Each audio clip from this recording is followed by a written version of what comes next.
بسم اللہ الرحمن الرحیم الرحمن علم القرآن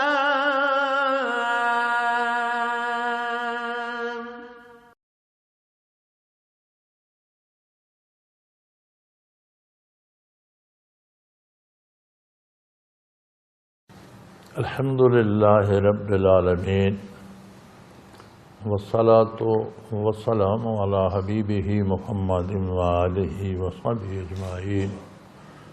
اعوذ باللہ من الشیطان الرجیم، بسم اللہ الرحمن الرحیم۔ ان قارون کان من قوم موسیٰ فبغى علیہم وآتیناہ من الکنوز ما ان مفاتحہ لتنوء بالعصبۃ اولي القوہ اذ قال له قومه لا تفرح ان اللہ لا يحب الفرحین وابتغ فيما آتاك اللہ الدار الآخرة ولا تنس نصیبك من الدنیا واحسن كما احسن اللہ الیک ولا تبغ الفساد في الارض ان اللہ لا يحب المفسدین۔ اللہم سبحانک لا علم لنا الا ما علمتنا انک انت العلیم الحکیم۔ رب اشرح لی صدری ویسر لی امری واحلل عقدۃ من لسانی یفقہوا قولی رب زدنی علما۔ مولاي صل وسلم دائما ابدا علی حبیبک خیر الخلق کلہم۔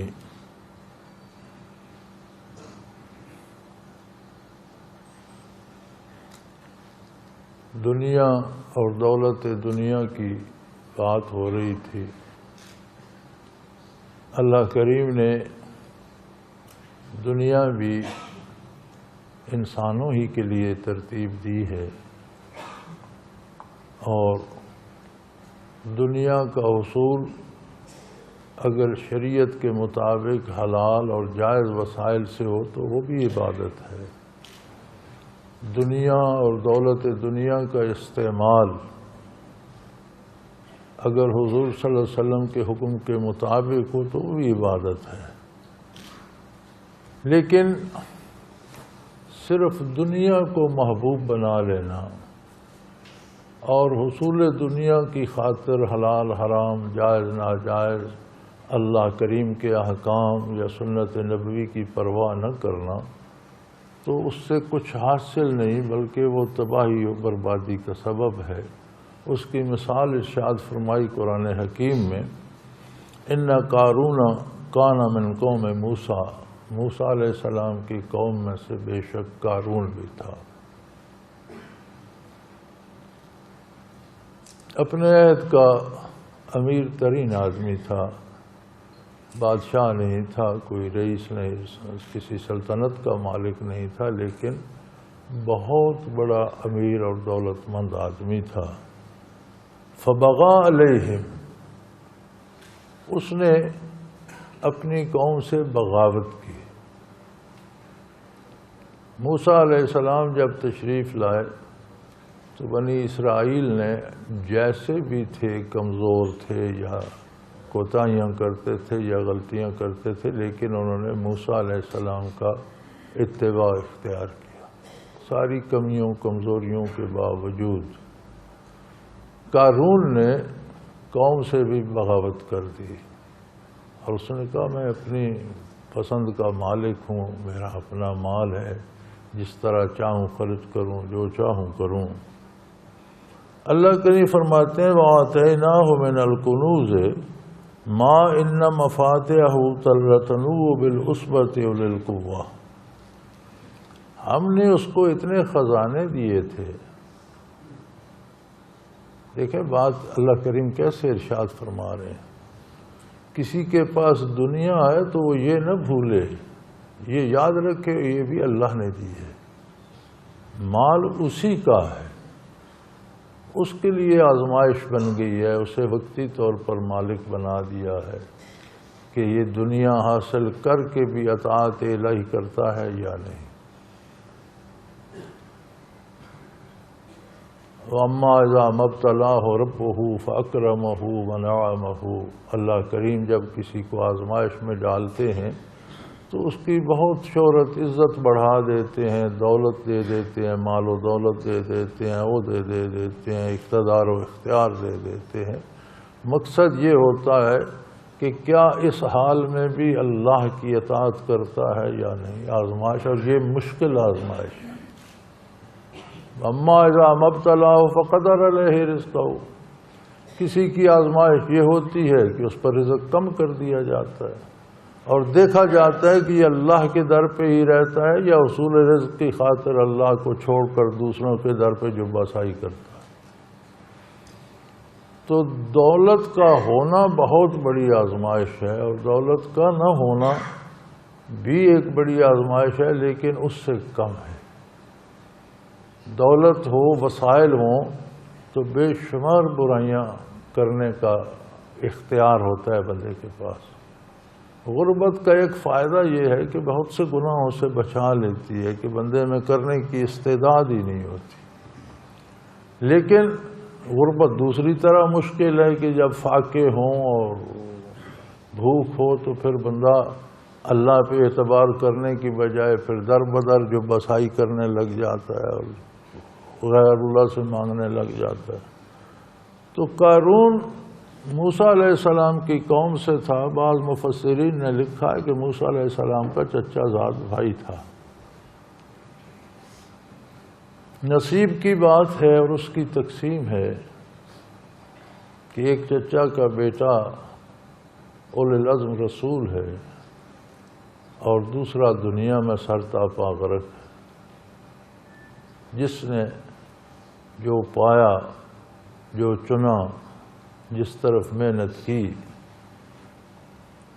فبغى علیہم، اس نے قوم سے بغاوت کر دی۔ اس نے کہا میں نہیں مانتا یہ تم کہتے ہو نبی ہیں اور رسول ہیں، اور میں یہ چیزیں نہیں مانتا، اور میں کسی کی اطاعت کیوں کروں، میں خود مختار ہوں، میرے پاس بے پناہ وسائل ہیں، دولت ہے، میں جو چاہوں کروں۔ اللہ کریم فرماتے ہیں ہم نے اس سے بے شمار خزانے دیے تھے، اتنے خزانے دیے تھے کہ بے شک ان خزانوں کی چابیاں ایک طاقتور جماعت کو بھی اٹھانا مشکل ہو جاتی تھی۔ بہت سے طاقتور پہلوان نما زوراور لوگ جو تھے، پوری ایک جماعت بھی وہ ساری چابیاں نہیں اٹھا سکتے تھے، اور وہ ساری چابیاں خزانوں کی تھیں جو سونے چاندی ہیرے جواہرات مال و دولت سے بھرے ہوئے تھے۔ گویا بہت بڑا خزانہ تھا، بے شمار اس میں کمرے تھے، بے شمار جگہ تھیں جو ساری مال و دولت سے پر تھیں۔ اذ قال له قومه لا تفرح ان اللہ لا يحب الفرحین، اس نے جب کہا کہ میں ان باتوں کو نہیں مانتا تو قوم نے اسے کہا کہ تمہارے پاس دولت ہے اور تم اس پر اترا رہے، اور دولت پر اترانا اچھی بات نہیں ہے کہ اللہ کریم اترانے والوں کو پسند نہیں کرتے۔ کسی کے پاس دولت ہو، جائز اور حلال وسائل سے اللہ اسے دے، وہ اس کے مطابق لباس پہنے، گاڑی رکھے، گھر بنائے، اگر تکبر نہ کرے تو پھر یہ ادائے شکر ہے۔ وَأَمَّا بِنِعْمَةِ رَبِّكَ فَحَدِّثْ، اللہ کی نعمتوں کو بیان کرو جو تم پر اس نے کی ہیں۔ تو یہ ادائے شکر ہے اس دولت مند کے لیے جو مال کو حلال وسائل سے اکٹھا کرتا ہے، پھر اسے اللہ کا مال سمجھتا ہے، اور جتنی حیثیت ہے اس کے مطابق اس کا لباس ہے، اس کی رہائش ہے، اس کی گاڑی ہے، تو یہ ادائے شکر کا ایک طریقہ ہے۔ لیکن اگر وہی لباس پہن کر، وہی گاڑی لے کر، وہی بنگلہ بنا کر اکڑ جائے، متکبر ہو جائے اور اپنی بڑائی میں آ جائے تو پھر وہ جرم بن جاتا ہے، اللہ کی ناشکری بن جاتا ہے۔ اترانا یہ ہوتا ہے کہ بندہ اکڑ جائے، تکبر کرے کہ میں ایسا ہوں، میری دولت اتنی ہے، میرے خزانے اتنے ہیں۔ تو انہوں نے قوم نے کہا کہ بھی یہ کوئی تکبر کرنے کی بات نہیں ہے، اللہ نے تمہیں مال دیا، تم اللہ کا شکر ادا کرو، اور اگر اکڑو گے، تکبر کرو گے، اتراؤ گے تو اللہ ایسی چیزوں کو پسند نہیں فرماتے۔ ان اللہ لا يحب الفرحین، اترانے والوں کو، اکڑنے والوں کو، تکبر کرنے والوں کو اللہ کریم پسند نہیں فرماتے۔ وابتغ فیما آتاک اللہ الدار الآخرہ، انہوں نے کہا اگر اللہ نے تمہیں وسائل دیے ہیں، خزانے دیے ہیں، دولت دی ہے، تو اس سے آخرت تلاش کرو۔ تمہارے پاس وسائل ہیں، انہیں اللہ کی اطاعت پہ خرچ کرو، ان سے تم آخرت خرید سکتے ہو۔ تم اپنے وسائل سے آخرت تلاش کرو، اللہ کا قرب تلاش کرو۔ یہ دنیا تو آج تمہارے پاس ہے، کل کس کے پاس ہو گئے بھائی کون جانے۔ وَلَا تَنْسَ نَصِيبَكَ، اپنا حصہ بھول نہیں، اپنا حصہ صرف دنیا کی دولت کو نہ بنا لے، اپنا حصہ آخرت میں بھی بنا۔ دنیا چند روزہ زندگی کے لیے ہے، حلال وسائل سے کماؤ اچھی بات ہے، جائز طریقے سے خرچ کرو اچھی بات ہے، لیکن جب چھوڑ جاؤ گے تو وہ تمہاری نہیں رہے گی، دم نکل جائے گا تو وہ وارثوں کی ہو جائے گی، تمہاری نہیں ہوگی۔ اپنا آخرت میں بھی حصہ تلاش کرو، اللہ نے وسائل دیے ہیں تو ان سے نیکی پھیلاؤ، دین پھیلاؤ، محبت پھیلاؤ، لوگوں پر رحم کھاؤ، لوگوں کی مدد کرو، اللہ کی راہ میں خرچ کرو تاکہ تمہیں آخرت سے بھی حصہ ملے۔ وَأَحْسِن كَمَا أَحْسَنَ اللَّهُ إِلَيْكَ، اور جس طرح اللہ کریم نے تم پر احسان کیا ہے کہ تمہیں بے پناہ دولت دی ہے، تم بھی اچھا برتاؤ کرو، لوگوں کے ساتھ احسان کرو، نرمی سے پیش آؤ، لوگوں کی مدد کرو، اور اللہ کی رضا خریدو، اللہ کی طرف سے آخرت خریدو، اپنے لیے اپنا مقام بناؤ۔ وَلَا تَبْغِ الْفَسَادَ فِي الْأَرْضِ، اور روئے زمین پر فساد نہ پھیلاؤ، فساد پھیلانے کا سبب نہ بنو۔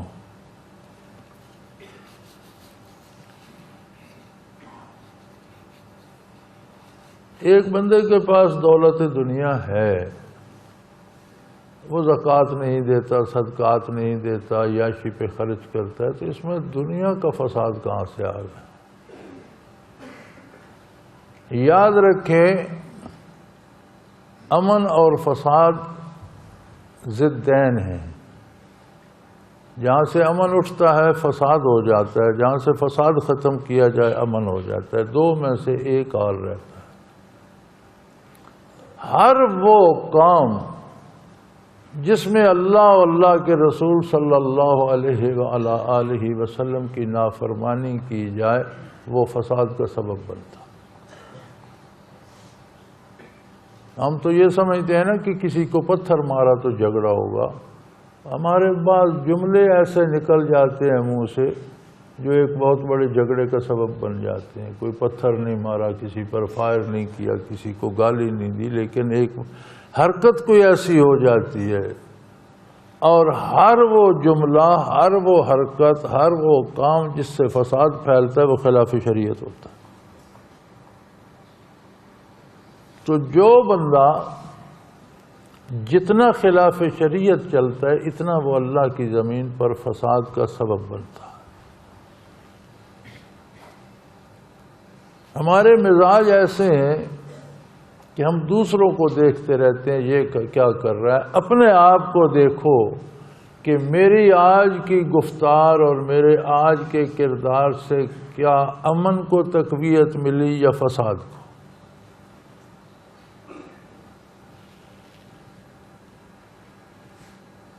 اگر آدمی صبح اٹھ کر شام تک جو جملہ منہ سے بولتا ہے وہ لکھتا رہے، رات کو بیٹھ کر الگ کرے تو پتہ چل جائے گا کہ کتنی باتیں امن کی ہیں اور اس میں کتنے شعلے فساد کے ہیں، لیکن ہماری کمزوری یہ ہے کہ ہم اپنا محاسبہ نہیں کرتے، دوسروں کا احتساب کرتے رہتے۔ دوسروں سے حساب لینے کا حق اللہ کریم کو ہے، وہ ساری مخلوق سے حساب لے گا، ہمیں اپنا محاسبہ کرنا چاہیے۔ تو انہوں نے فرمایا جس طرح اللہ نے تجھ پر احسان کیا ہے تو بھی احسان کر، اچھا برتاؤ کر، نیکی کی راہ اپنا، اللہ کی راہ میں خرچ کر، اور روئے زمین پر فساد کا سبب نہ بن۔ ہر گناہ فساد کا سبب ہے، ہر گناہ ایک آگ کا انگارہ ہے، کوئی چھوٹا ہے کوئی بڑا ہے، اور کبھی ایسا ہوتا ہے کہ کسی چھوٹی انگاری سے بھی بہت بڑے شعلے بھڑک اٹھتے ہیں، اور کبھی ایسا ہوتا ہے کہ بہت بڑا انگارہ کوئی پھینکتا ہے، اللہ بارش برسا دیتا ہے، وہ بجھ جاتا ہے۔ تو بہرحال رجوع اللہ اور توبہ کرتے رہنا چاہیے کہ توبہ ہی وہ باران رحمت ہے جو گناہوں کی آگ کو سرد کرتی ہے۔ تو انہوں نے کہا بھی اچھے کام کرو، تم تو کہتے ہو میں اپنی مرضی کروں گا، لیکن تمہاری مرضی شاید روئے زمین پر فساد کا سبب بن جائے، اللہ کے عذاب کا سبب بن جائے، اور یقیناً اللہ کریم فساد پھیلانے والوں کو کبھی پسند نہیں فرماتا۔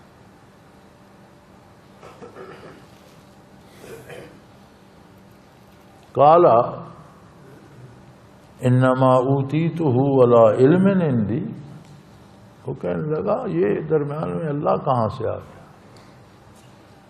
میرے پاس ایک علم تھا، میں ایک فن جانتا تھا، میرے پاس ایک ایسا طریقہ میں جانتا تھا کہ میں نے دولت جمع کر لی، اللہ کہاں سے آ گیا؟ یہ تو میرا علم تھا، میری لیاقت تھی، میرا حسن کارکردگی تھی، میری عقل مندی اور دانش تھی کہ میں نے اتنی دولت جمع کر لی۔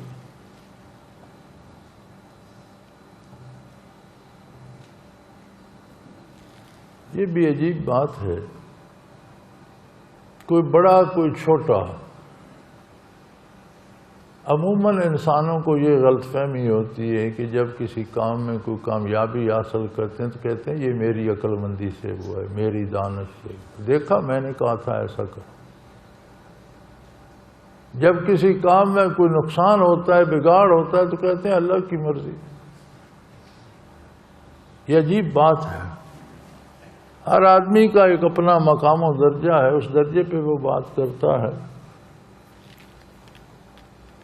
شہنشاہ ایران کے کچھ مہمان تھے، انہوں نے تہران کو دیکھا، نظام سلطنت کو دیکھا، شاہی تب و تاب کو دیکھا، تو انہوں نے کہا کہ اللہ نے آپ پر بہت مہربانی کی ہے، آپ کا ملک خوشحال ہے، آپ کی حکومت بڑی مضبوط ہے، لوگ بڑے آرام میں ہیں۔ تو وہ کہنے لگا کہ یہ جو ساری عمر میں نے کھپائی ہے اس ملک کو بنانے میں، وہ کہاں گئی کہ اگر یہ اللہ نے کیا تو پھر میں نے کیا کیا؟ اللہ بیچ میں کہاں سے آ گیا؟ یہ سارا تو میں نے کیا ہے۔ یہ ایک جملہ میری ذاتی رائے میں اس کی تباہی کا سبب بن گیا۔ کہہ تو دیا، منہ سے نکل تو گیا، لیکن پھر حالات بگڑنے شروع ہوئے، پھر اسے ملک سے بھاگنا پڑا۔ پھر عجیب بات ہے، دنیا کا کوئی ملک اسے پناہ نہیں دیتا تھا۔ اس سے بھی عجیب تر بات ہے کہ بیچارہ مر گیا، کوئی ملک قبر کے لیے جگہ دینے کو تیار نہیں تھا، اور مصر کے صدر نے جگہ دی تو اس نے بھی اس بات پر اس کی بیوی سے شرط لگائی کہ میرے بیٹے کو اپنی بیٹی کا رشتہ دو، اور تمہارے پاس بے پناہ دولت ہے، زر و جواہرات سے بیٹی کا جہیز دو تو میں قبر کی جگہ دیتا۔ یہی اس کے منہ سے بھی نکلا۔ اور عموماً ہم اپنی عمومی زندگی میں دیکھیں تو بات بن جائے تو شان یہ تدبیر کی ہے، اور بگڑ جائے خطا کاتب تقدیر کی۔ کوئی کام ہو جائے تو ہم سینے پہ ہاتھ مارتے ہیں یہ میں نے کر دیا، کوئی بگڑ جائے تو اللہ کے ذمہ کر دیتے۔ جو ہو جاتا ہے وہ بھی اللہ کریم ہی کرتے ہیں، اسی کے کرم سے ہوتا ہے۔ تو کہنے لگا قال انما اوتیتہ علی علم عندی، تو میری قابلیت تھی، میرے پاس علم تھا، ایسا علم تھا جس سے میں نے یہ خزانے جمع کر لیے۔ اولم یعلم ان اللہ قد اہلک من قبلہ من القرون من هو اشد منہ قوۃ واکثر جمعا۔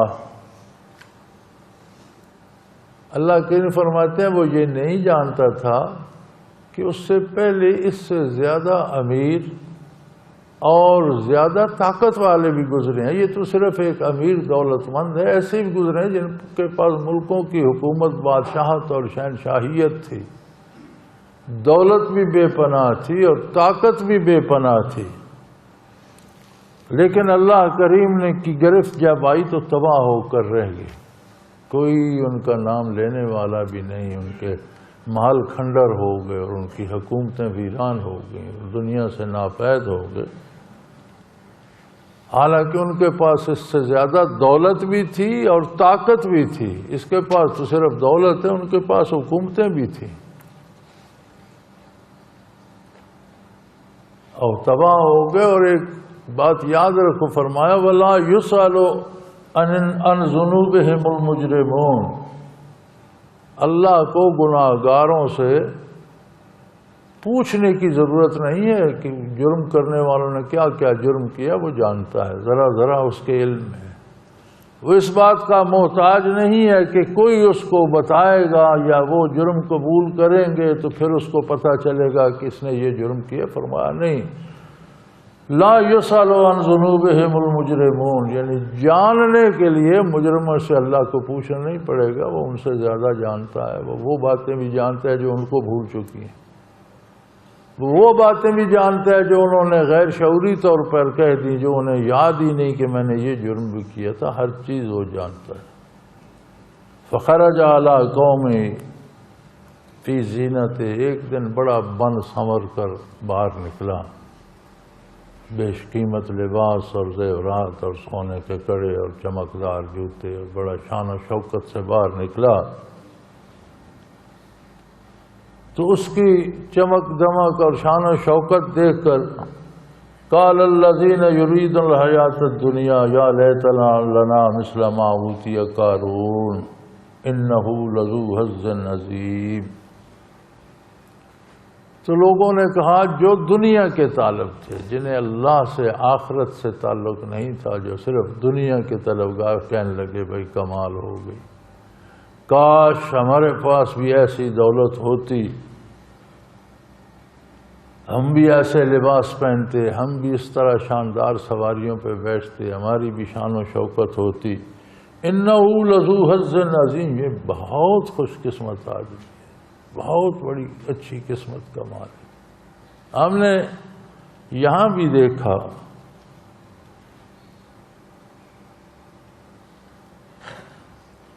کاروبار شروع ہوئے، نئے نئے شعبے پیدا ہوئے،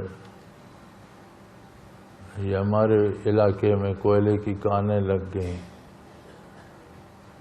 اور بے شمار ایسے لوگ جو عام سطح کے بلکہ عام سے نیچے غریب سطح کے لوگ تھے، اس کاروبار میں وہ کروڑ پتی ہو گئے، ارب پتی ہو گئے۔ تو پھر لوگ انہیں حسرت سے کہا کرتے تھے یار یہ بڑا خوش نصیب ہے، دیکھو اس کی قسمت۔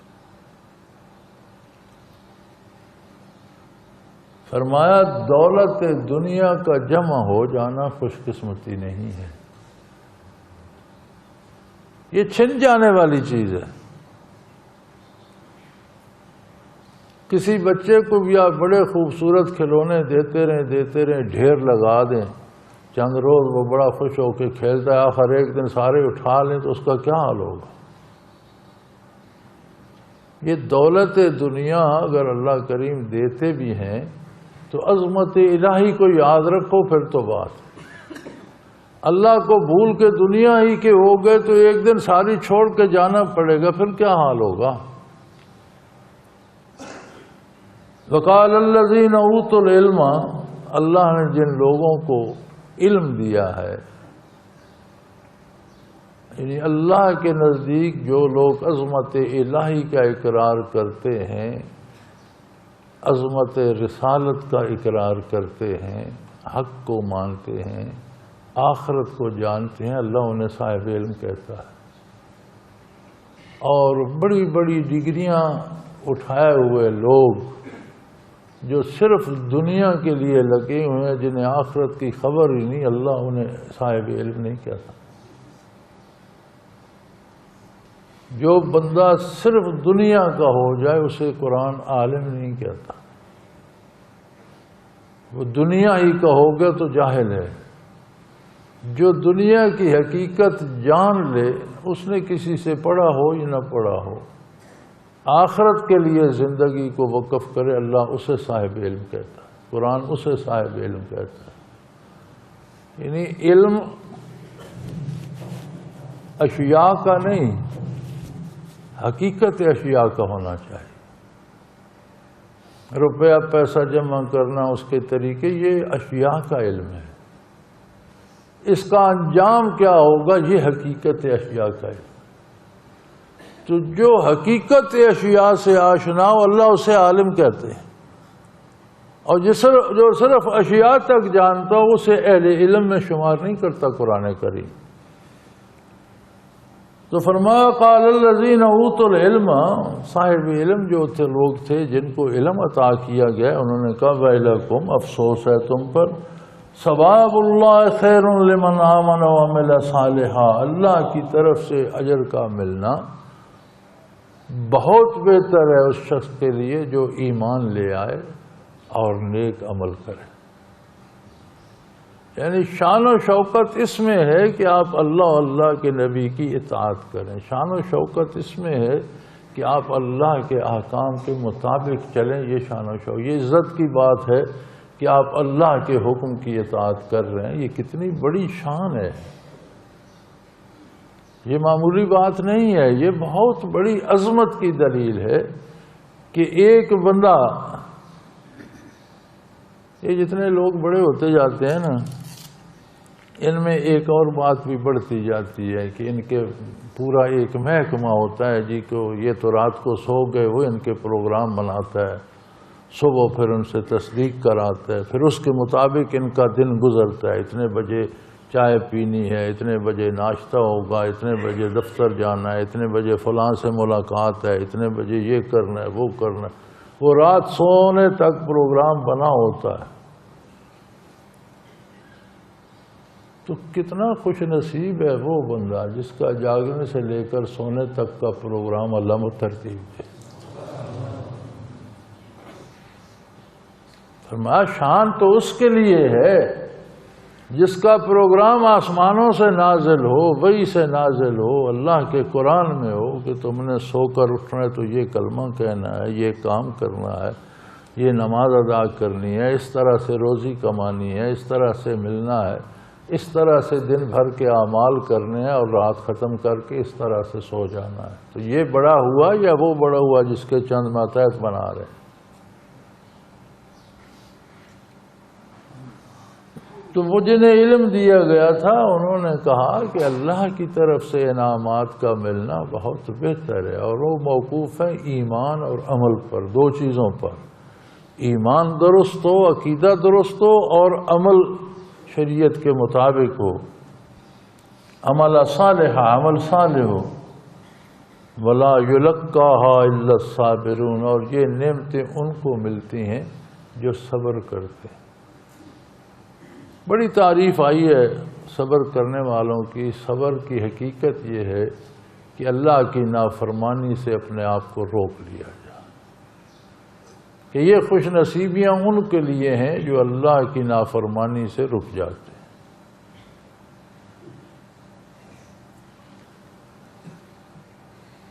تو اس شان و شوکت میں جب موسیٰ علیہ السلام نے اسے دعوت دی اور فرمایا کہ تم اس پہ فخر نہ کرو، یہ دولت دنیا تم سے زیادہ لوگوں کے پاس آئی، اور تمہارے پاس صرف دولت ہے، ان کے پاس طاقت بھی تھی، حکومتیں، سلطنتیں بھی تھیں، تباہ ہو گئے۔ اللہ سے رجوع کرو، توبہ کرو، اس مال کی زکوٰۃ ادا کرو، اور غریبوں کا حق بھی اس میں سے دو۔ تو وہ کہنے لگا تم نے یہ میری دولت لوٹنے کے لیے یہ ڈھنگ بنا لیا ہے، میں نے کمائی خود ہے، میری عقل مندی سے میں نے جمع کی ہے، کیوں دوں کسی کو؟ جب موسیٰ علیہ السلام سے اس کی تکرار ہوئی، اس طرح کے جملے بولے کہ درمیان میں اللہ کہاں سے آ گیا، یہ تو میری اپنی عقل و دانش ہے، تو زمین نے پکڑ لیا، آہستہ آہستہ آہستہ آہستہ زمین میں دھسنا شروع ہو گیا۔ تو وہ چلایا، اس نے کہا اچھا تو اب تم نے یہ طریقہ نکالا ہے کہ مجھے تو زمین میں دھنسا دو اور میری ساری دولت پہ تم قابض ہو جاؤ، میں غرق ہو جاؤں گا تو پیچھے پھر جو مرضی ہے تم کرو۔ اللہ کریم نے حکم دیا فرشتوں کے کہ اس کے محلات اور خزانے اور عمارتیں ساری اٹھا کر اس کے سر پر رکھ دو۔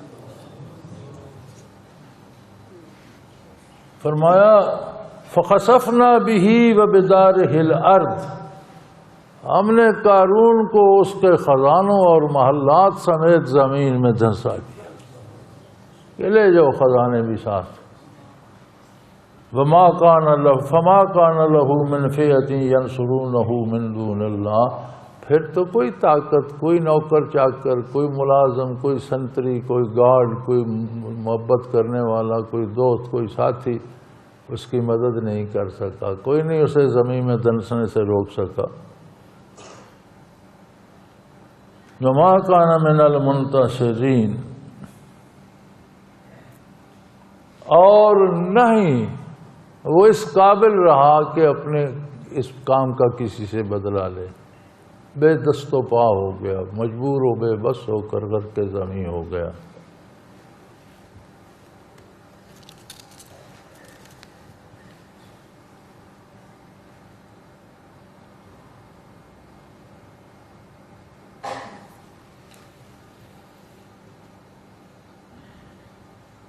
وَأَصْبَحَ الَّذِينَ تَمَنَّوْا مَكَانَهُ بِالْأَمْسِ يَقُولُونَ وَيْكَأَنَّ اللَّهَ يَبْسُطُ الرِّزْقَ لِمَن يَشَاءُ مِنْ عِبَادِهِ وَيَقْدِرُ وَلَوْلَا مَنَّ اللَّهُ عَلَيْنَا لَخَسَفَ بِنَا وَيْكَأَنَّهُ لَا يُفْلِحُ الْكَافِرُونَ۔ تو فرمایا اس کا یہ حال دیکھ کر جو اس کی طرح خواہش کرتے تھے ان کو بھی عبرت آ گئی، اور وہ بھی کہنے لگے جو کل تو یہی تمنا کر رہے تھے کاش قارون کی طرح دولت ہمارے پاس، وہ کہنے لگے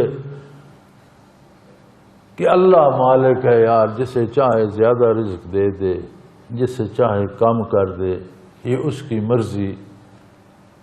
اور اگر اللہ ہم پر احسان نہ فرماتے تو ہم بھی اسی طرح غرق زمین ہو چکے ہوتے۔ یہ اس کا احسان ہے کہ اس نے ہمیں اتنی دولت دے کر ان متکبروں میں شامل نہیں کیا جو غرق ہونے کا سبب بن گئے ہم پر۔ یہ کل تو کہہ رہے تھے نا کاش ہم اس جیسے ہوتے، فرمایا جب اسے غرق ہوتے دیکھا تو اگلی سے وہ کہہ رہے تھے کہ اللہ کا شکر ہے اس نے ہمیں بچا لیا، کاش ہم اس جیسے نہیں تھے۔ رزق دینا، زیادہ دینا، کم دینا، امارت تو فقیری، غربت و امارت، یہ سب اس کی اپنی عطا ہے، کسی کو کس طرح آزماتا ہے، کسی کو کس طرح آزماتا ہے۔ اور اگر ہم پر احسان نہ کرتا تو ہمیں بھی غرق کر چکا ہوتا، ہمیں بھی خوب دولت دے دیتا، ہم بھی اسی طرح کرتے پھرتے ہوتے اور تباہ و برباد ہو چکے ہوتے۔ وَيْكَأَنَّهُ لَا يُفْلِحُ الْكَافِرُونَ، اور یہ بات طے ہو گئی، یہ سمجھ میں آ گئی کہ کفر کرنے والے کبھی فلاح نہیں، کامیابی نہیں پاتے۔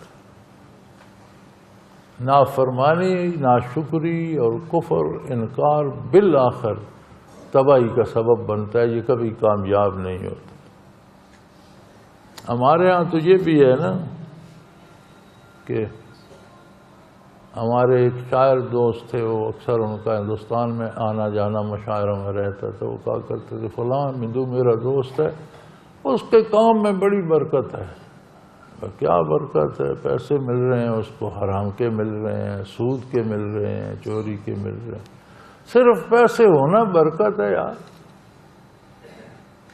اور یہ ایک بندے کی بات نہیں ہے، اکثریت کی مزاج کی بات ہے۔ اسی پر قرآن کریم رہنمائی فرما رہا ہے کہ نرا پیسہ ہونا کوئی فضیلت کی بات نہیں، ہاں حلال ذرائع سے ہو، جائز ذرائع سے ہو اور نیکی پر خرچ ہو، تو پھر بہت سی ایسی نیکیاں بھی ہیں جو امیر کر سکتا ہے، غریب نہیں کر سکتا۔ لیکن اللہ کے ہاں اس کے اپنا نظام ہے۔ 1 کروڑ پتی بندہ 1 لاکھ خیرات کرتا ہے، اور ایک بندے کے پاس 10 روپے ہیں، وہ اس میں سے 1 روپیہ دے دیتا ہے، ہو سکتا ہے اس 1 روپے پر انعام زیادہ مل جائے، کیونکہ اس نے تو کروڑ میں سے لاکھ 100واں حصہ دیا، اس کے پاس جو دولت تھی اس نے 10واں حصہ دے دیا۔ تو اس کا کرم ہے، کس کو کتنا نوازتا ہے، کس کو کتنا عطا کرتا ہے، لیکن بات اطاعت الہی پہ ہے، ایمان اور عمل صالح پہ ہے۔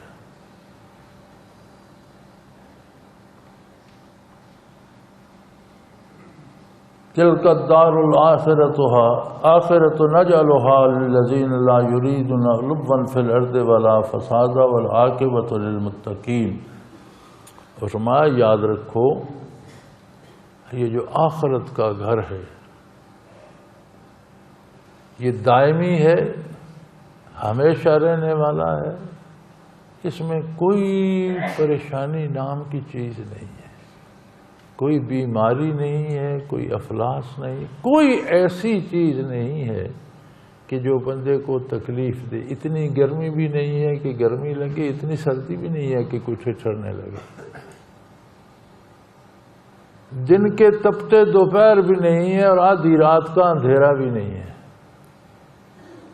یہ بڑا خوبصورت گھر ہے، اس کے خوبصورت موسم ہے، اس میں بے پناہ حسن ہے، بے پناہ پیار ہے، بے پناہ مٹھاس ہے، اور یہ دائمی ہے۔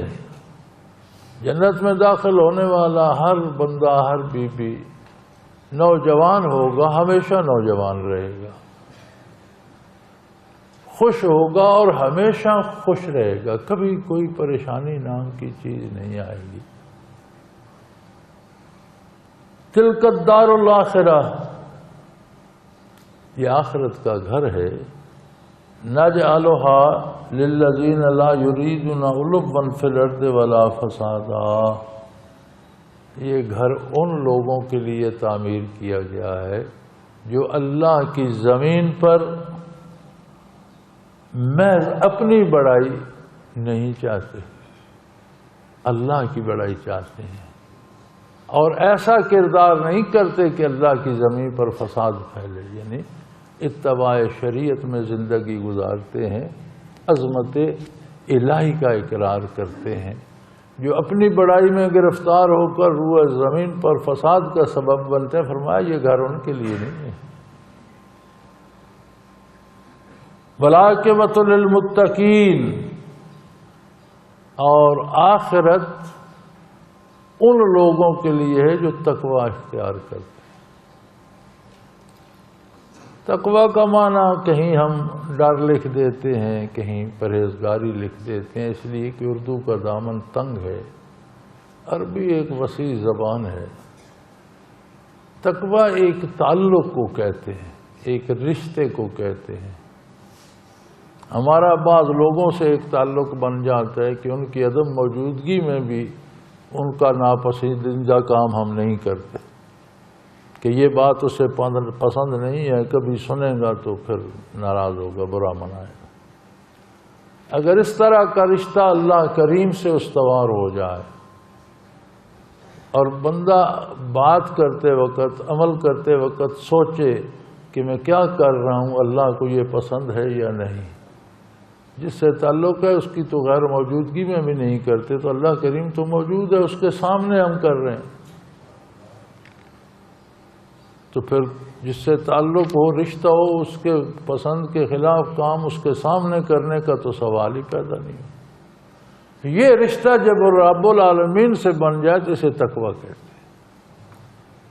بات کرتے وقت، کام کرتے وقت یہ احساس ہو کہ جو میں کر رہا ہوں کہیں اللہ کریم اس کو ناپسند نہ فرمائے، اس سے خفا نہ ہو۔ تو فرمایا آخرت ان لوگوں کے لیے ہے جو صاحب تقویٰ ہے۔ من جاء بالحسنۃ فلہ خیر منہا، جو بھی کوئی نیکی کرتا ہے، فرمایا اللہ کتنا کریم ہے کہ اس کی نیکی سے کئی گنا زیادہ اسے عطا فرماتا۔ جو بھی کوئی بھلائی کرتا ہے، جو بھی اللہ کے حکم کی اطاعت کرتا ہے، جو بھی رسول اللہ صلی اللہ علیہ وسلم کا اتباع کرتا ہے، جتنی وہ نیکی کرتا ہے اسے بڑھا چڑھا کر، یعنی وہ عمل کرتا ہے اپنی حیثیت کے مطابق، اللہ اسے نوازتے ہیں اپنی شان کے مطابق۔ بندہ کام کرتا ہے اس کی اپنی حیثیت ہے، اس کے مطابق کرتا ہے، اللہ عطا فرماتے ہیں نیکی پر تو اپنی شان کے مطابق فرماتے ہیں۔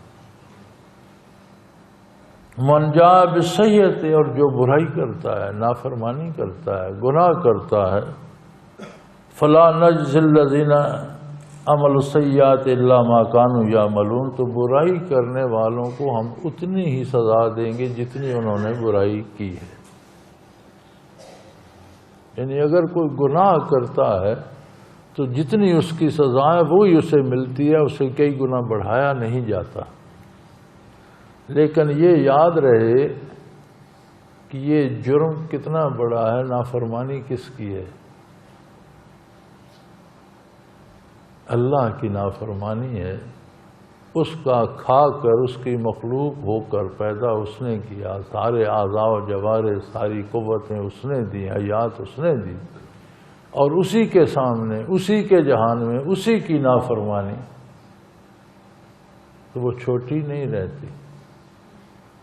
پھر ان گناہوں پہ جو سزائیں مقرر ہیں ان کا اندازہ نہیں ہو سکتا۔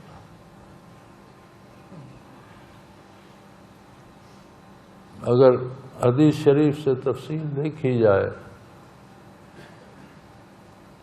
مثلا ایک نماز کے چھوڑنے کا غالباً کہیں آتا ہے اسے 50 غوطے جہنم میں دیے جائیں گے، ایک غوطہ 50,000 سال کا ہوگا۔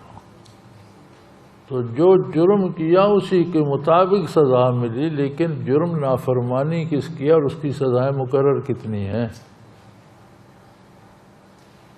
اللہ کریم معاف فرمائے، اور اس نے بڑی آسانیاں رکھی ہیں یار۔ فرماتا ہے ساری عمر گناہ کرتے ہو تو اب توبہ کر لو، اب چھوڑ دو، اب باز آ جاؤ، اب اس سے بڑی رعایت کیا ہوگی؟ تو فرمایا گناہگار کو سزا اتنی ہی دی جائے گی جتنا اس نے عمل کیا ہے، لیکن ہر گناہ کی سزا ہے بہت بڑی، اللہ معاف فرمائے۔ میں اگلے دن حدیث شریف پڑھ رہا تھا تو ارشاد فرمایا حضور نے کہ جو بالحسن سے پناہ مانگو، یہ اتنی سخت جگہ ہے کہ دوزخ اس سے دن میں 100 بار استغفار کرتا ہے، اللہ سے پناہ مانگتا ہے۔ یا رسول اللہ یہ کیا ہے؟ فرمایا یہ دوزخ ہی کی وادی ہے، لیکن خود دوزخ اس سے دن میں 100 بار اللہ سے پناہ مانگتا ہے۔ اتنی سخت ہے کہ خود دوزخ دن میں 100 بار استغفار کرتے کہ اللہ اس سے بچا۔ تو عرض کہ یا رسول اللہ یہ کس کے لیے ہے؟ فرمایا یہ ان لوگوں کے لیے ہے جو دین کو دنیا کا ذریعہ بناتے ہیں۔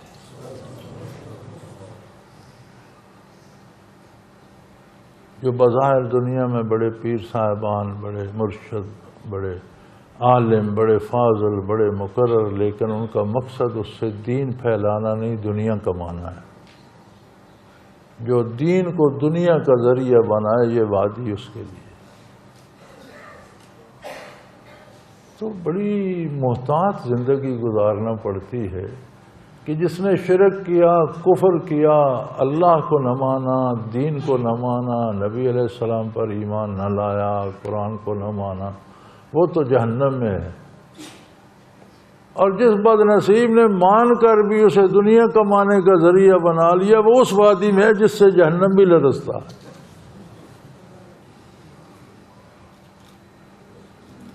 تو آخرت میں تو پل صراط سے گزرنا ہی ہوگا۔ اَم مِنکم الا واردھا، تم میں سے کوئی بھی نہیں ہے جو اس میں سے گزرے نہیں، وہاں سے گزرنا پڑے گا۔ دنیا میں بھی زندگی پل صراط پر ہے. ایک ایک قدم جو ہم رکھتے ہیں دنیا میں، ایک ایک فیصلہ جو ہم کرتے ہیں، ایک ایک جملہ جو ہم کہتے ہیں، یہ پل صراط ہے.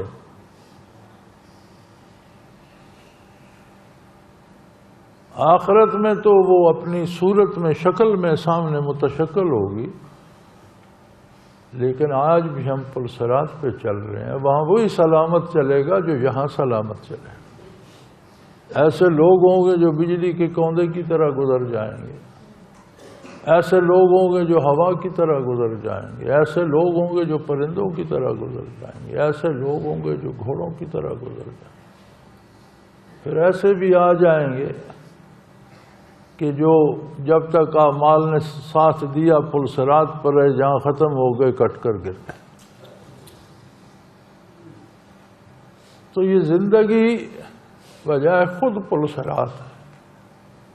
جو یہاں سنبھل کے چلا وہی وہاں بھی سنبھل کر چلے گا انشاءاللہ.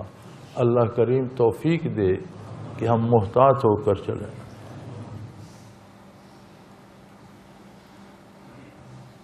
ان الذی فرض علیک القرآن لرادک الی معاد. اللہ اللہ اللہ. وہ ذات عظیم جس نے قرآن اور اس کی تبلیغ اور اس پر عمل آپ پر فرض کر دیا، ضروری کر دیا.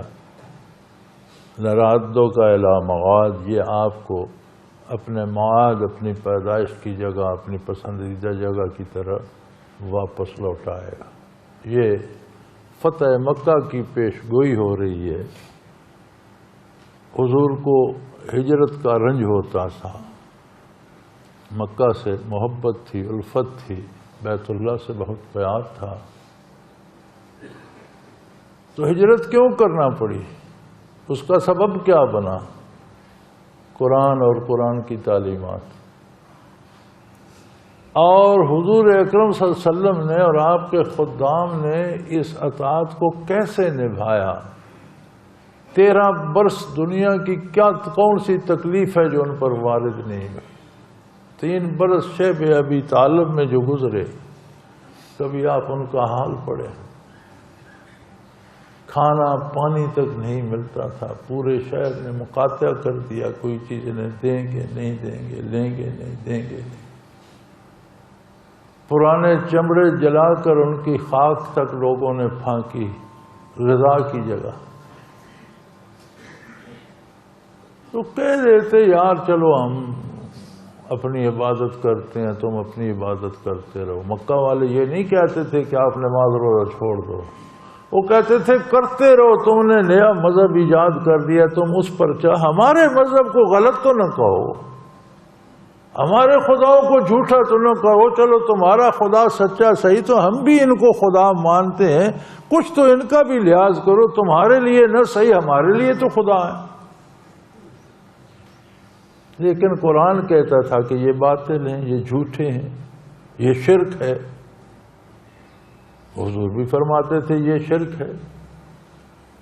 آپ کے خدام بھی کہتے تھے یہ کفر ہے، شرک ہے، یہ پتھر ہیں، بے جان ہیں، یہ کوئی خدا نہیں ہے.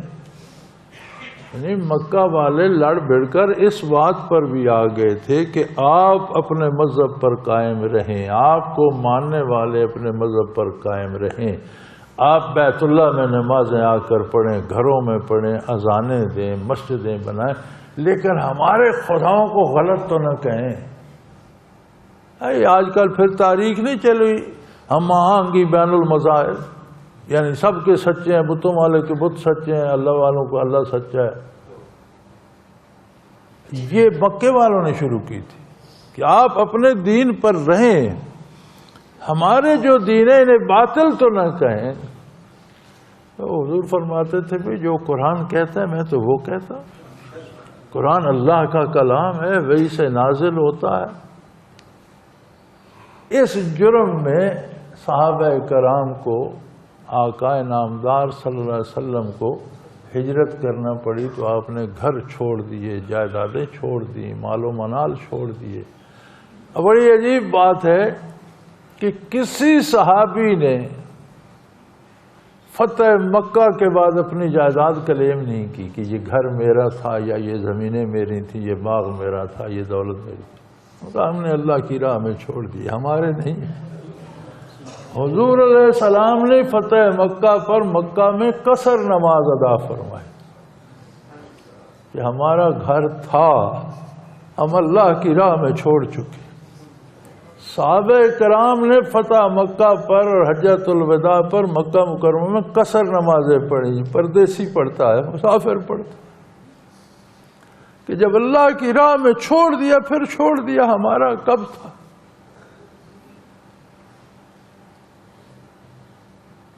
آج ہم بچ بچا کر بات کرتے ہیں، فلاں خفا نہ ہو جائے، فلاں ناراض نہ ہو، سب جی اللہ ہی کو مانتے ہیں، کوئی بتوں کی شکل میں مانتا ہے، کوئی اللہ کے بیٹے کی شکل۔ ارے بھائی سب نہیں مانتے، صرف وہ مانتے ہیں جن کا اللہ پر، اللہ کے قرآن پر، اللہ کے نبی کے ارشاد پر ایمان ہے، باقی نہیں مانتے۔ اس بات پہ تو حیرت کرنا پڑی، اور اللہ نے خوشخبری اتار دی، فرمایا میرے حبیب گھبرائے نہیں، آپ نے میرے قرآن، جس نے آپ پر قرآن فرض کیا تھا، قرآن کی تبلیغ فرض کی تھی، اس تبلیغ نے آپ کو ہجرت پر مجبور کر دیا، لیکن میں قادر ہوں، میں پھر وہ شہر آپ کے قبضے میں دوں۔ پر اللہ پر اعتبار کرنا پڑتا ہے، تو انبیاء کی شان تو یہ ہوتی ہے، اور وحی میں ایک قوت ہوتی ہے۔ وہی جب آتی ہے تو نبی کا یقین اس پائے کا ہوتا ہے کہ وہ متزلزل نہیں ہوتا۔ ہم گناہ کیوں کرتے ہیں؟ ہمارا یقین و ایمان کمزور ہے، ہم مانتے ہیں آخرت ہوگی، پھر کہتے ہیں پتہ نہیں دیکھا جائے گا کیا ہوگا، اب تو یہ موقع مل رہا ہے، یہ تو سمیٹ۔ تو صحابہ کرام کا بھی ایمان اس درجے کا تھا کہ فتح مکہ کے بعد بھی پھر انہوں نے وہ جائیدادیں لی نہیں ہیں۔ ان الذی فرض علیک القرآن لرادک الی معاد، آپ کو اسی جگہ واپس لائے گا۔ اور یہ فرما دیجئے ربی اعلم من جاء بالہدی، میرا پروردگار اس بات سے واقف ہے کہ کون حق پر ہے اور کون سچائی لے کر آیا، کون صداقت لے کر آیا ہے۔ ومن هو فی ضلال مبین، اور کون ہے جو گمراہی میں۔ یہ فیصلہ بندوں کا نہیں ہے، یہ اللہ کریم جانتے ہیں۔ چونکہ کفار تو کہتے تھے نا کہ یہ گمراہ ہو گئے، اور مشرکین کہتے تھے کہ سارا شہر امن میں تھا، لوگ اپنا اپنا کام کر رہے تھے، اپنے اپنے بتوں کی انہوں نے آ کر فساد ڈال دیا۔ فرمایا میرا رب، میرا پروردگار جس نے کائنات کو بنایا، جو کائنات کو پال رہا ہے، چلا رہا ہے، وہ بہتر جانتا ہے کہ کون حق پر ہے اور کون فساد پیدا کر رہا ہے اور کون گمراہی میں ہے۔ ما كنت ترجو ان يلقى عليك الكتاب الا رحمة من ربك فلا تكونن ظهيرا للكافرين۔ اے میرے حبیب، آپ کو کیا خبر تھی کہ آپ پر قرآن نازل ہوگا؟ یہ تو اس کی عطا ہے، اس کا کرم ہے۔ رحمت من ربک، یہ اس کا بہت بڑا احسان، بہت بڑی رحمت ہے کہ اس نے قرآن نازل فرمایا۔ صرف ایک کلمہ لا الہ الا اللہ محمد الرسول اللہ دنیا و آخرت کے سارے کاموں کے لیے کافی۔ ایک کلمہ سارا دین، سارا عمل بیان کر دیتا ہے کہ الوہیت اللہ کے لیے ہے، اللہ کے سوا کسی کے لیے نہیں، اور حضرت محمد صلی اللہ علیہ وسلم اللہ کے رسول، اللہ کے پیغمبر، اللہ کی باتیں پہنچانے والے ہیں۔ بات ختم ہو گئی، معبود برحق اللہ، اللہ کیا چاہتا ہے، کس بات سے راضی ہے، کس پر خفا، یہ بتانا اللہ کے رسول کا کام۔ فرمایا یہ تو اس کا احسان ہے کہ اس نے اتنی بڑی کتاب، اتنا قرآن کریم، اپنا ذاتی کلام نازل فرمایا. کلام متکلم کی کیفیات کا امین ہوتا ہے. ایک جملہ ایک بندہ کہتا ہے، اس کی کیفیت اور ہوتی ہے. وہی جملہ کوئی دوسرا بندہ کہتا ہے، اس کی کیفیت اور ہوتی ہے. ہر آدمی کے اپنے اس مقام، کردار اور حیثیت کے مطابق اس میں شیرینی ہوتی ہے. ایک گانا ایک گانے والا گاتا ہے تو اس میں اور طرح کی بات ہے. دوسرا کوئی گاتا ہے تو لوگ بابا کر اٹھتے ہیں. گانا تو وہی ہے، گانے والا بھی انسان ہے. نہیں کہتے ہیں اس کی لذت اور ہے، اس نے حق ادا کر دیا. اگر بندوں کے گانے میں، بندوں کی تقریر میں، جی فلاں عالم کی تقریر سنی بہت مزہ آیا، وہ بھائی فلاں بھی کر رہا تھا، نہیں ان کی باتوں کا پتہ نہیں چلا، حالانکہ وہ بھی دین بیان کر رہا ہے، وہ بھی دین. اس کا مطلب ہے بیان کرنے والے کی جو شخصیت ہے اس کا پرتاؤ بھی اس کلام میں ہوتا ہے. تو جب اللہ کریم کلام فرماتے ہیں تو ان کی ذاتی تجلیات اور ذاتی حسن و جمال کا پرتاؤ اس میں ہوتا ہے. اور فرمایا اس نے یہ کم و بیش 6,500 آیات جو نازل فرمائیں،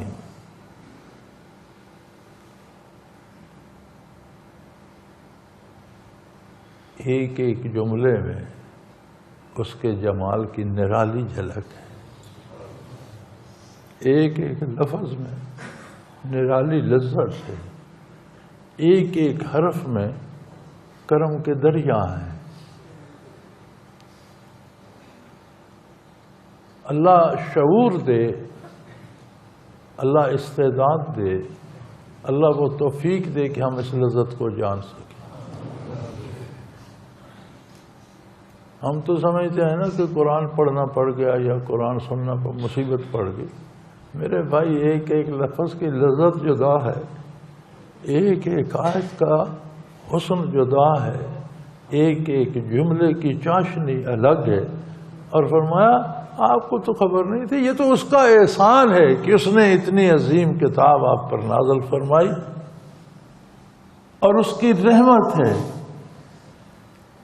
لہذا حاملین قرآن کو کافروں کا مددگار نہیں ہونا چاہیے. بھئی کون مسلمان ہوگا جو بندوق لے کر کافروں کے پاس کھڑا ہے، کافروں کے ساتھ کھڑا ہے؟ فرمایا بندوق لے کر کھڑا ہونا مدد نہیں ہے.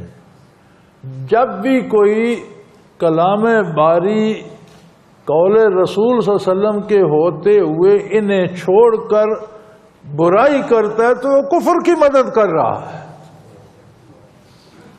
جب بھی ہم قرآن کو، ارشادات نبوی کو چھوڑ کر غلط کام کرتے ہیں تو ہم روشنی چھوڑ کر تاریکی بڑھانے میں بھی تعاون کر رہے ہیں.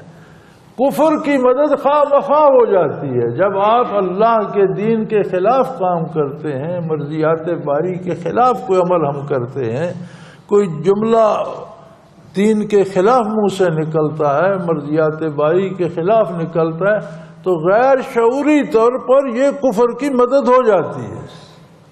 تو فرمایا قرآن کے ہوتے ہوئے مسلمان کو زیب نہیں دیتا کہ وہ کفر کا مددگار بن جائے. وَلَا يَصُدَّنَّكَ عَنْ آيَاتِ اللَّهِ بَعْدَ إِذْ أُنزِلَتْ عَلَيْكَ. اور دنیا کی کوئی طاقت اللہ کی آیات، اللہ کا قرآن نازل ہونے کے بعد آپ کو اس کی اطاعت سے روک نہ سکے. موت آ جائے گی، قتل کر دے گا، مار دے گا، ملک چھوڑنا پڑے گا، ہجرت ہو جائے گی. تو کیا مکہ مکرمہ میں لوگ شہید نہیں ہوئے؟ جانیں دی لوگوں نے دین کے لیے، ہجرتیں کی لوگوں نے دین کے لیے، بدر میں جانے دیں، احد میں جانے دیں، جہاد کرتے رہے اور قیامت تک جہاد جاری رہے گا. یہ کیوں جانے دے رہے ہیں؟ جان دینے کا مقصد قرآن کا نفاذ ہے. تو فرمایا دنیا کی کوئی طاقت آپ کو نزول قرآن کے بعد اس پر عمل کرنے سے نہ روک سکے اور نہ آپ کو اس کی طرف بلانے سے روک سکے۔ وَادْعُ إِلَىٰ رَبِّكَ وَلَا تَكُونَنَّ مِنَ الْمُشْرِكِينَ، اللہ کی طرف دعوت دیتے رہو۔ چھپا کر دین کو رکھنے کی ضرورت نہیں ہے، یہ چھپانے کے لیے نہیں ہے، بلکہ دین کافر و مشرک کے لیے بھی دین ہے کہ اسے دعوت دی جائے، اس کے لیے اللہ کی بارگاہ کا دروازہ کھلا ہے، وہ بھی آ جائے۔ اس پہ کسی کی اجارہ داری نہیں ہے، مخلوق خدا کے لیے ہے، اس تک بات پہنچاتے رہو، وہ چاہتا ہے تو وہ بھی آ جائے۔ وَلَا تَدْعُ مَعَ اللَّهِ إِلَٰهًا آخَرَ، اور سب سے بڑا جرم یہ ہے کہ اللہ کے ساتھ کسی کو لائق عبادت نہ سمجھو۔ عبادت یہ رکوع سجود ہی نہیں ہوتا، امیدیں وابستہ کرنا ہوتا ہے۔ اللہ کو چھوڑ کر کسی سے امیدیں وابستہ نہ کرو، اللہ کے مقابلے میں کسی کو اپنا معبود نہ بنا لو۔ جو وسائل اللہ نے دیے ہیں اور جس طرح اس نے حکم دیا، ان وسائل کو اس طرح اختیار کرو۔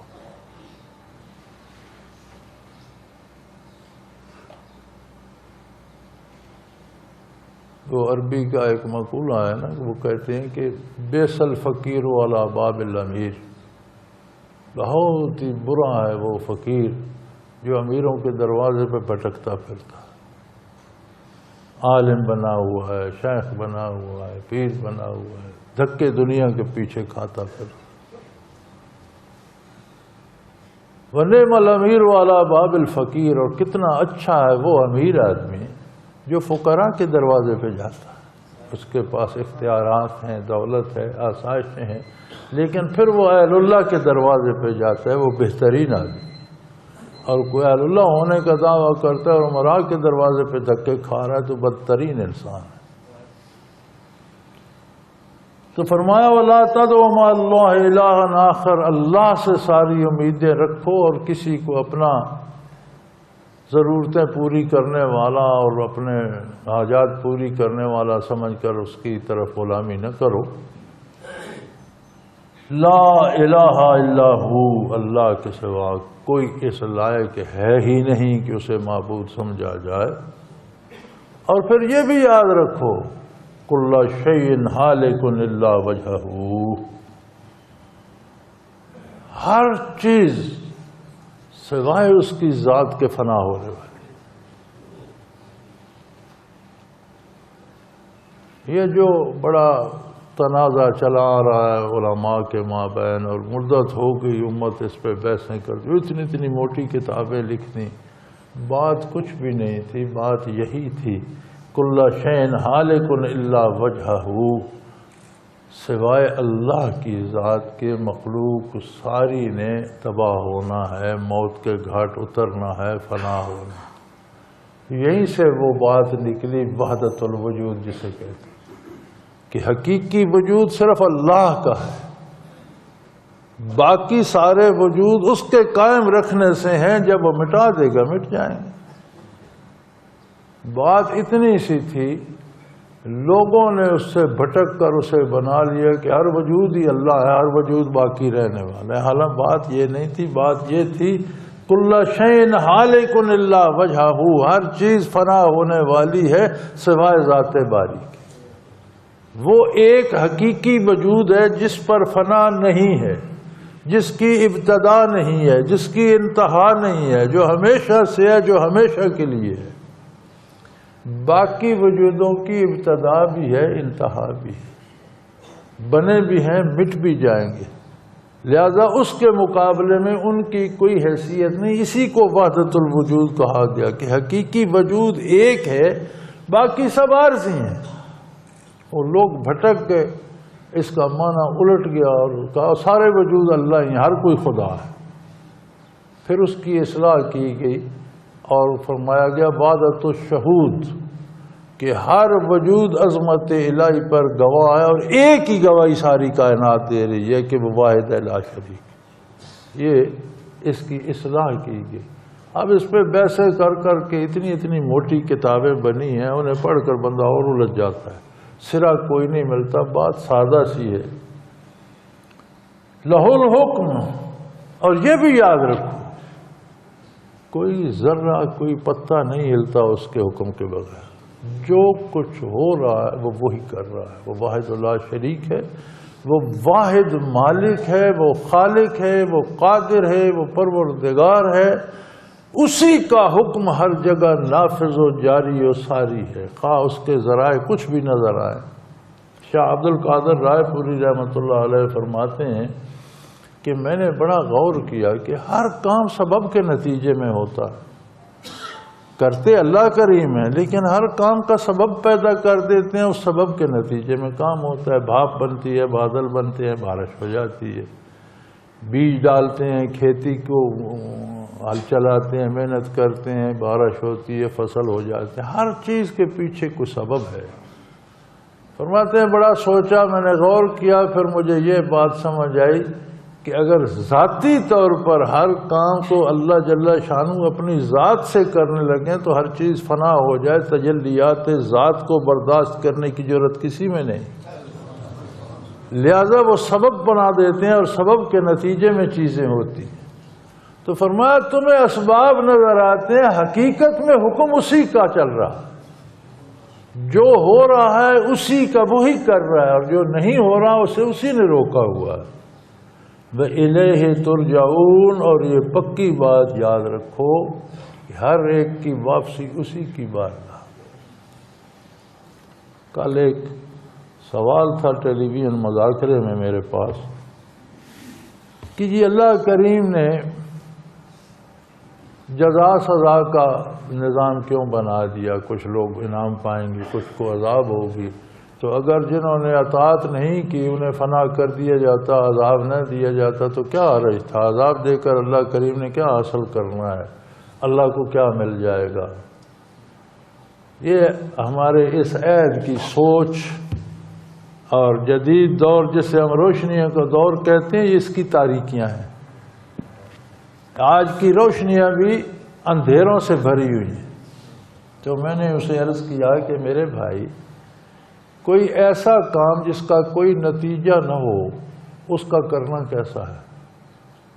یہ تو واہیات ہے. جس کا کوئی نتیجہ نہیں وہ کیوں کیا جائے؟ تو میں نے کہا جب کوئی بندہ ایسا کوئی کام نہیں کرتا جس کا نتیجہ نہ ہو تو اللہ سے کیوں امید رکھتے ہو کوئی ایسا کام کرے جس کا کوئی نتیجہ ہی نہ ہو؟ تو نیکی کا نتیجہ ہے تو برائی کا بھی نتیجہ ہوگا. ہر کام کا نتیجہ تو ہوگا. تو اللہ کریم عذاب دے کر خوش نہیں ہوتے. ما کان اللہ لیظلمہم، اللہ کو یہ زیبا ہی نہیں کہ ان پر زیادتی کرے.